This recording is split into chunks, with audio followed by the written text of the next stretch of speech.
All right. Good morning, ladies and gentlemen, or good night, good evening, wherever you guys are at. Welcome to another episode of Gaming Malarkey with Marc. I am your host, Marc, and today's topic is going to be Resident Evil 2 for the PlayStation, the original.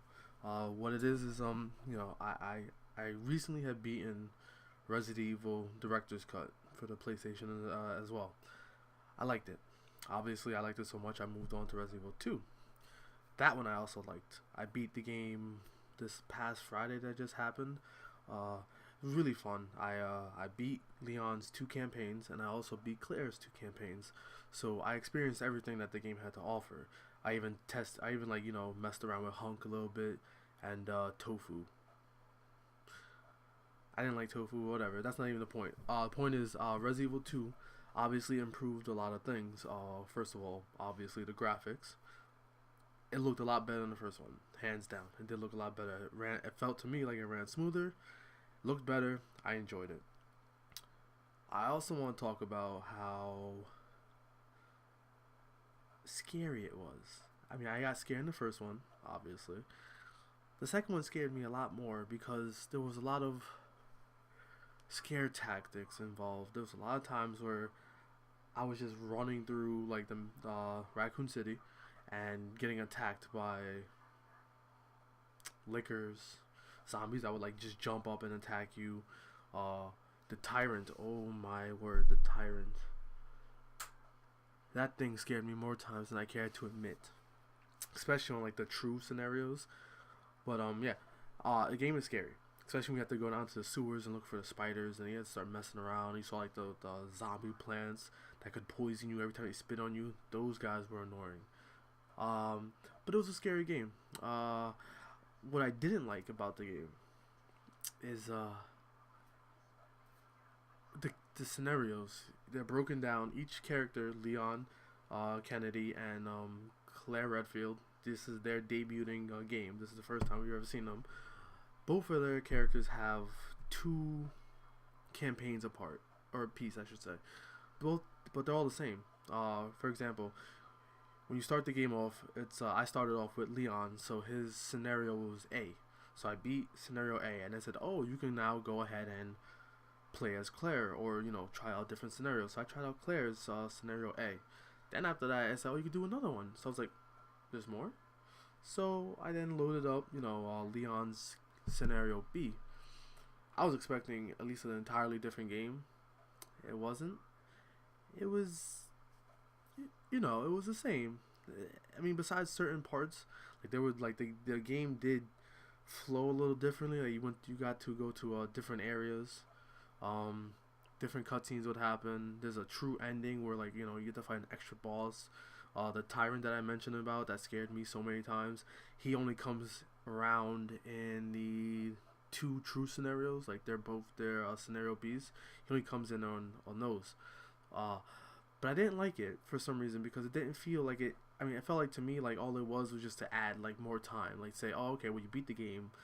Each scenario I beat was under like 6 hours, give or take. It was either 6 or 5 hours. I beat both of them on 6 or 5 hours, so that's either 10 or 12 hours total. So they were like, just to give you a little something extra, we're gonna throw these in.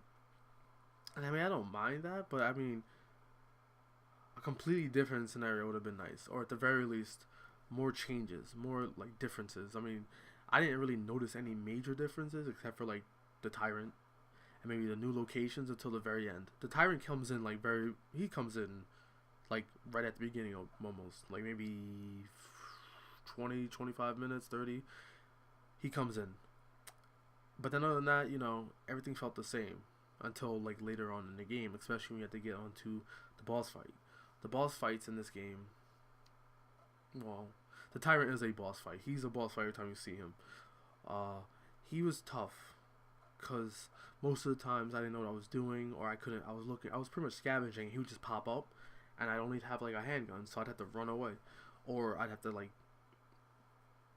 dodge around him, then shoot him, then dodge around. Basically, I died to him a couple of times until I figured out when he was coming, and to always carry the shotgun or the grenade launcher, or in Leon's case, I think it was a shotgun and a magnum. When I got the magnum, the thing was always in my inventory. And speaking of inventory, just like the first one, you have to manage your inventory. You can't have like 10 guns, like all the herbs you can carry, plus bullets, plus your needed items like keys and stuff. You can't do that.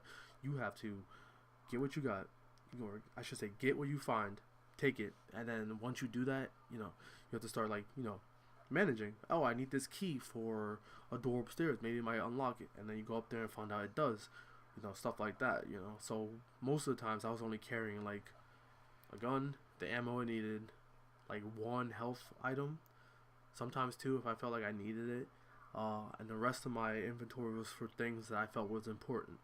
I never carried any ink ribbons because the ink ribbon I could just take out of the chest and just use it. So it was mostly like just the important things. But I have to say, starting with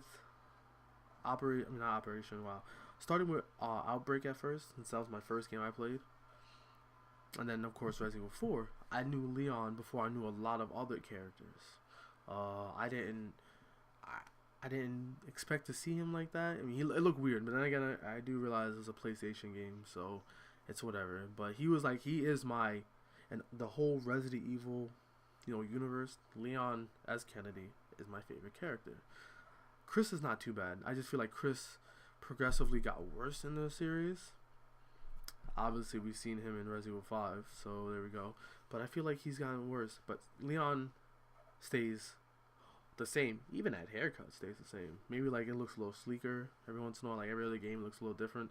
But yeah, Leon I liked. Claire, I've never seen Claire before in anything. Because in Resident Evil 4 she's not there. Resident Evil 5, memory serves me right, she's not there. Resident Evil 6, no. So I enjoyed it though. I did enjoy the 2 campaigns. I wish that the campaigns would have been a little different. But other than that, it's not fun. It's not bad. This was my first time. This is like the first. This is also another. Sorry. This is another debut for a character, infamous one, Ada Wong. Now, she did kind of debut in the first one by like name only. This game, she comes in as a character. Supposedly falls in love with Leon like after the first 2-3 hours that they meet each other. That's why I was a little like fishy anyway. I mean, I already knew Ada was a spy and all like that, so I knew the relationship between Leon and Ada before I even started playing too. So I just wanted to see how it would happen, see how it evolved, and I gotta say, I mean, it wasn't too bad. I mean, I personally, the way she like supposedly dies by like the tyrant like throwing her against the reactor or whatever, all that blood, I swore she was dead. But obviously she wasn't, because when you fight the tyrant, she's the one who tosses you the rocket launcher to finally kill the tyrant. So there's that. That's it for them. I think Claire, her like supporting character is Sherry Birkin. She's the one who is in Resident Evil 6. Like after Resident Evil 2, to my knowledge, I could be wrong. So purists of Resident Evil, don't come after me. But I'm pretty sure, I don't think she comes back until 6. I think. So whatever. But she's there. She's mostly just a character you have to watch for. Thankfully, there's not a lot of times of you babysitting her. Like I remember there was a couple of times I was like running past zombies, and if I ran too fast, she just stopped. She just stopped and like went into like a fetal position. And I would look. I'm like, what are you doing? Because there's zombies coming. You're just gonna go into fetal position. I'm like 2 feet away from you, so I'd have to go back, shoot them, or like distract them, so that way she could get up and follow me again. I didn't like carrying Sherry around. She kind of annoyed me. I would say something bad about the voice acting, but that's kind of like apparent now, so whatever. Yeah, Resident Evil 2 was a very good game. I did like it. I can see why everybody calls it a PlayStation 1 classic, or just, this is like the heyday of Resident Evil. This is when it scares you. Survival horror, all of that. It was also nice going into Raccoon City. I've never had a chance to play through Raccoon City except for Outbreak. And Outbreak, I barely remember. So, but it was nice to go through and see, like, Kendo's gun shop, where he got, rest in peace, Kendo, but he got eaten by like 3 zombies. It was nice seeing William Birkin. I forgot what they call him when he turns into like his monster form, but it was nice seeing like how he would chase after you. it was a good experience. I mean, I know I complain about the scenarios types and how they could have easily been different, or at the very least skipped. The entire scenario could have been in one scenario for each, and then I call it a day.